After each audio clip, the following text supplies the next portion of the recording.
I was abandoned as an infant back in 1973, and now I save abandoned children across America. This is my legacy, and I'll forever walk with these moms as they choose something safe for their child, and I'll forever walk with these kids and show them their worth. Growing up, I was told that my birth parents were young and loving and couldn't care for me, so they placed me for adoption. And so my whole life, I thought that I had this fairy tale family waiting for me when I turned 18. I graduated high school, I joined the United States military, and I spent 8 years defending our country.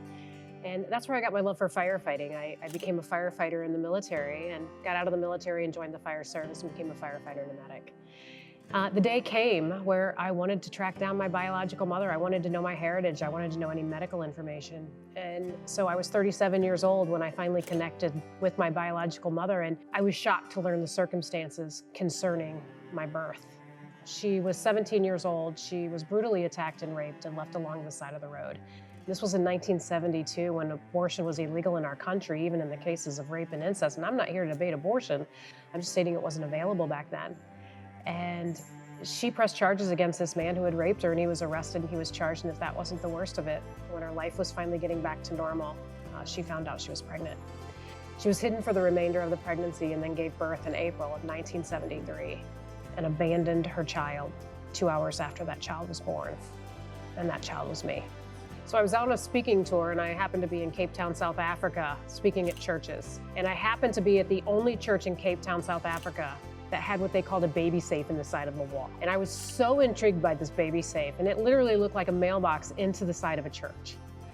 I asked the person who was walking us around, I said, "What is this and what is it used for?" And they said, "Well, women bring their babies here at night when they can't care for them or they don't want them. They place their baby in this baby safe, and it calls the pastor, and the pastor comes down to the church and takes the baby out of the box, and someone from the church adopts the child." And I was floored by this because I'd never seen anything before like it. And so I couldn't get this out of my mind. And so on the flight back from Cape Town, South Africa, on a Delta napkin, I hand drew my version of the baby box and started the uphill battle of implementing it in America. I mean, you know, babies are dying at the doors of safe haven locations, and a woman has to walk in and hand the child to a person. Well, some of these women are just laying their babies at the doors of these fire stations. And so why not have something electronic that allows this mother to do the same thing, but not lay this child on the ground, but actually place this child in an electronically monitored baby box? And so in 2015, we passed the very first baby box bill in the state of Indiana with no votes. No one voted against it in the state of Indiana. And now Indiana holds the record for the amount of surrenders that we've had in boxes. We hold the record for the amount of boxes in one state. We are sweeping this nation, starting right here in Indiana, because of a box that was built right here in our facility. And you're probably wondering who in their right mind would become the first location in America to take a box that's never been installed in a fire station before. Well, my husband is the mayor of our city, and so if he wanted to sleep with his wife at night, he was going to say yes to putting this box in our fire station. And so that's how we became home of Safe Haven Baby Box #1. Then we installed the second baby box in Indiana 2 days after we installed the very first one here. You know, we don't take government money, we don't take state money. We take donations and fundraising from people who believe in our ministry. And so it took us a little while to get to this point, but now we build every box here in-house. This ShopSabre is running every single day. It is cutting the boxes, it is cutting the acrylic. We are engraving in these boxes with this machine behind us, and we are keeping the costs down because of this machine that we bought back in 2022. My main concern is making sure these boxes work. They do exactly what they need to do, and I don't let anything go out this door unless I'm 100% certain it'll do its job. She, on the other hand, is the type where it's got to look pretty doing it. So that was a big struggle at first, but we've kind of found the common ground on, you know, functionality mixed with pretty, I guess you could say. But quality with her is a massive one, and I can't even put enough emphasis on that. Once the machine came in, you know, we had the setup process. We had somebody from ShopSabre come out and kind of give us a general rundown on how to operate the machine and all the little odds and ends stuff that I didn't know, kind of filled in the blanks for me on what I needed.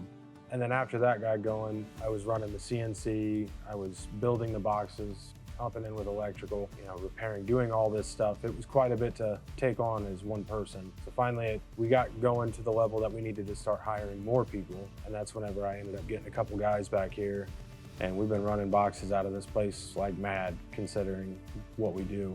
So pretty much ever since production has started here, we have been changing these boxes pretty much nonstop. I have changed just about every piece that is on this box since the day I started. If we were to be outsourcing the parts to get cut, redesigned, all that stuff, the amount of money that it would have costed to do all that out of house instead of in-house like we are now would have been a drastic hit financially to us. So having this year, being able to change these things and do what I'm doing with them, it makes it so much easier and so much cheaper for us to be here. I mean, right now we're working towards trying to do hurricane testing, and if I was to hire an engineer, plus somebody to draw it up on a CNC programming and all that stuff, you know, it would have cost us a fortune. With us being a nonprofit, we don't have those funds accessible like most places do. So having it all in-house was a big step in the right direction for us. I've been building these boxes for just shy of 6 years now. We're up to, I think, 53 babies saved through the boxes. And I want to say when I started, there was like 2 or 3 that had been saved. So knowing that I was involved in those, you know, 50 babies, give or take, that their lives were saved is a huge thing for me.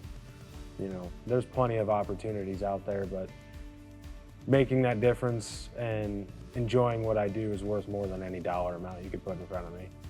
We are saving lives across this country because of many tools that we have in our toolbox.